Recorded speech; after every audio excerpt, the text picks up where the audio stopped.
Muy buenos días, asambleísta Chávez. Fernando, muy buenos días. Muchas gracias por la invitación y un fuerte abrazo a toda su audiencia. Bueno, sabíamos que teníamos unos pequeños problemas de conexión. Sé que también usted está teniendo una agenda bastante movida en esta mañana, asambleísta.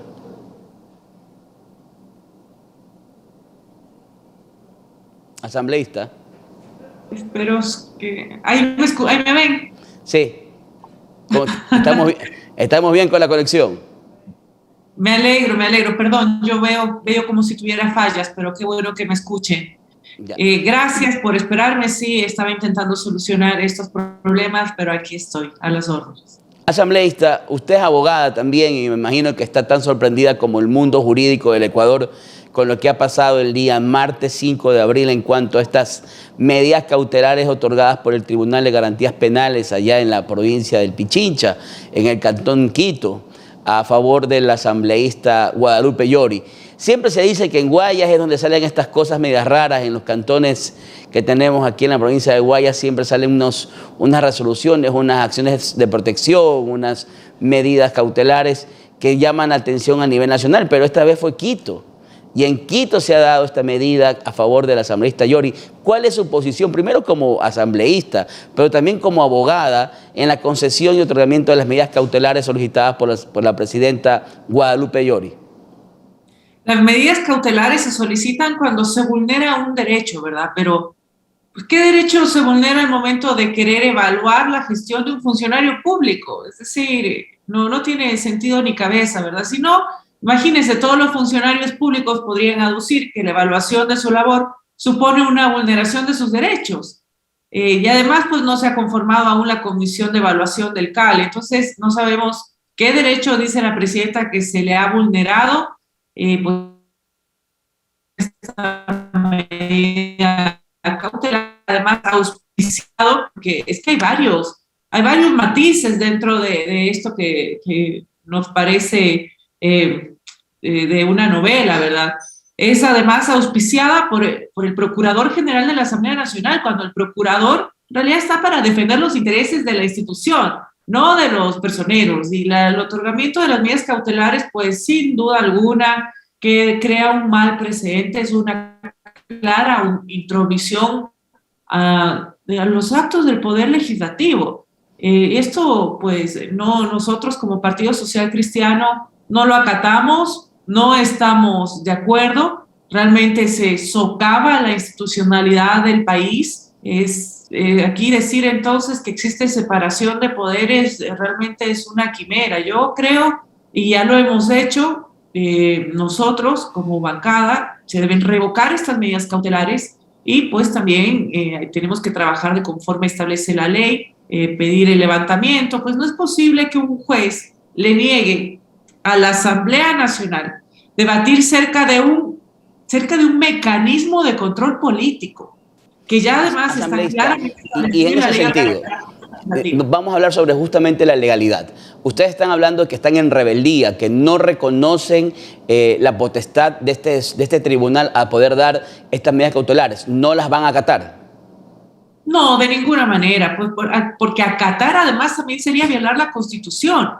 Esto es que por cualquier lado que lo veamos, sienta un precedente nefasto para el país. Pues el día de mañana, cualquier legislador que se lo quiere investigar por no cumplir sus funciones, pues presenta medidas cautelares para evadir el proceso de control, que además es un control netamente político. Entonces, que se hayan solicitado, y peor aún, que se hayan otorgado estas medidas cautelares, es un abuso del derecho, en este caso en favor de la presidenta de un órgano colegiado, que a la vez es la máxima autoridad del mismo órgano al que le interpone la medida cautelar. Entonces, realmente... Asambleísta, exactamente a eso me quiero referir. Esta es una autodemanda, pues no, es una autodemanda. Me autodemando para que me otorguen medidas cautelares contra la institución que yo estoy evidentemente manejando, estoy presidiendo.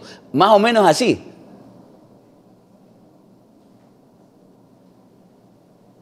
Asambleísta. Pues sí, sí, no podemos aspirar como país cuando la propia presidenta del Parlamento interpone una demanda contra el órgano cual ella preside. Esa resolución no tiene ni pies ni cabeza, no, ya que es una resolución, pues no puede ser, uno no puede ver la pregunta de la conformación de una comisión dentro del primer órgano del Estado, ¿verdad? Y lamentablemente, pues los jueces aquí hemos visto que son herramientas del poder político. Aquí estamos frente a un escenario donde lamentamos que sigamos viendo que la política se superpone a la ley cuando debería ser la ley quien está por sobre la política. Asambleísta Chávez, un tema que también nos viene a la mente, ¿no?, que nos sorprende, es este tema sobre el tratamiento de la ley de la interrupción voluntaria del embarazo en casos de violación. Pero es más que nada por los mecanismos y por la actitud y la postura de la Asamblea, a ver si usted nos puede dar luz en aquello. El veto parcial del presidente Lasso fue notificado o llegó a la Asamblea Nacional el 16 de marzo. Tienen hasta el 15 de abril para pronunciarse. Si no se pronuncian, pues ya sabemos los efectos de la ley. Queda tal cual lo ha enviado el presidente Lasso.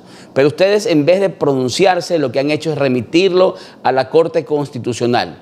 ¿Qué pasa si hasta el 15 de abril la Corte Constitucional no se pronuncia y ya se ejecutan o ya se cumplen los 30 días plazo que manda la ley y la Constitución? ¿Qué va a pasar ahí? Pues entraría por el Ministerio de la Ley. Realmente lo que ha ocurrido, pues es lamentable para quienes esperamos un proyecto de ley que realmente dé un acceso y regule una reparación integral de las víctimas. Por supuesto, es un tema sensible que dentro de más de las bancadas se dejó, digamos, al fuero interno de cada uno de los legisladores. Yo personalmente voté a favor del informe de mayoría sobre el acceso al aborto por violación, pero con el tema del veto, pues yo no puedo estar de acuerdo del veto. Nunca estuve de acuerdo con el veto que envió el presidente. Un veto que realmente pues evidenciaba que sus creencias personales están por sobre la realidad.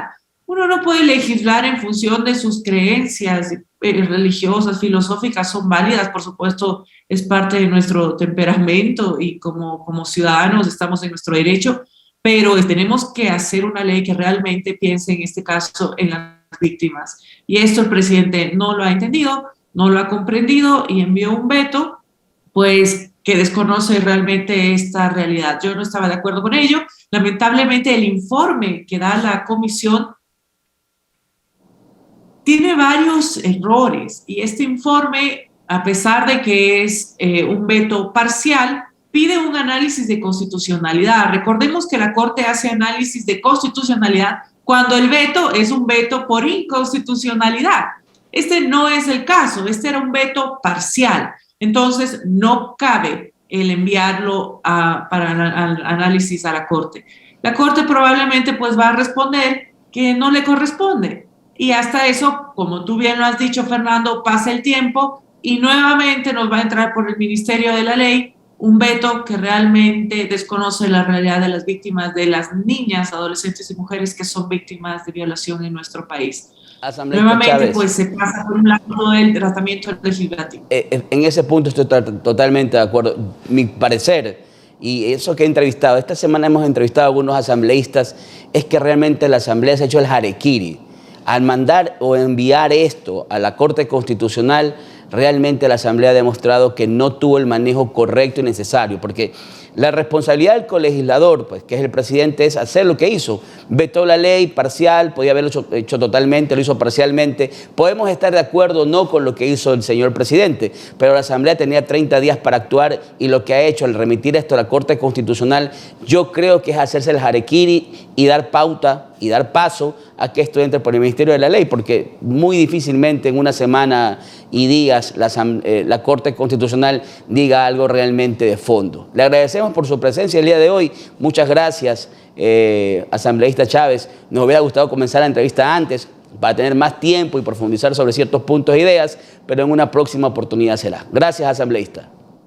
Gracias a usted, Fernando, y por supuesto quedo a la espera de poder estar con ustedes nuevamente. Un lindo día. Muchas gracias, asambleísta.